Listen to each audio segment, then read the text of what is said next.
proud of to see your performances on screen. Thank you. I remember coming out that theater in Toronto and seeing you immediately say, "Yo, this is gonna be your time," and to see like all these great roles that you've done has been great. Thank you. I'm also I read about that you helped give 40 scholarships for AXO, and my daughter was an AXO scholar in 2020. And I love to see everything that you do off of the screen, and I wonder with this project, like how fulfilling was it to come back into this space that gave so many Black people around the world so many emotions and reprise these characters and go at it again and harness that emotion again. This movie was unlike the other. We had to deal with the loss of our king, Chadwick Boseman, and we were dealing with that loss in real time as we were making this film. But the Black Panther world means so much to so many people that I'm glad Ryan and Kevin Feige and Nate saw it fit to carry on, because there was definitely a moment where we just all didn't know how to carry on because our hearts were broken. But the reason to carry on was precisely because it means so much to so many people, and to carry on would be to further Chadwick's legacy. And so coming to this film, I had grown a lot, I had changed a lot, the world had changed, and so Wakanda has changed. And we start this film with the loss of T'Challa, and we see how the characters are all dealing with it very differently.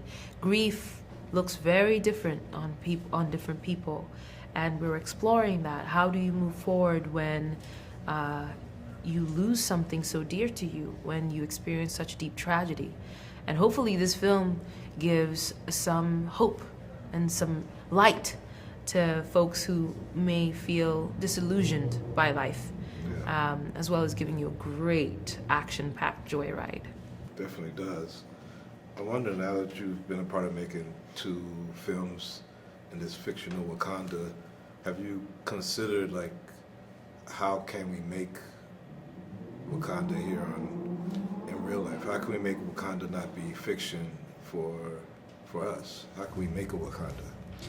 Yeah, I mean, I think I remember shortly after the last film, there was a whole convention in Rwanda about, how can we make Wakanda here on Earth? And I think the power of a film like this is that it travels the world over, and it galvanizes people, because Wakanda doesn't get made on this earth by the people who made Wakanda forever. It gets made by the people who watch it, are inspired by it, and take it on as a rallying call. And I feel like that happened somewhat in the first film, and now we're continuing in that legacy.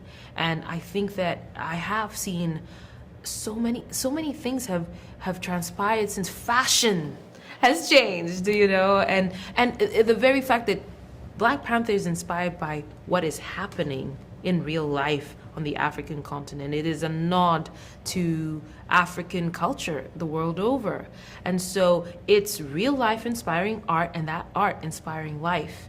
I'm very excited to see what comes out of this. And in this film, not only are we celebrating African culture, we're also celebrating Mesoamerican culture, Latin American culture. So hopefully there is a rallying call from this that, Black and brown people are stronger together. I think so. Thank you for your time, and thank you for your performance. Thank you.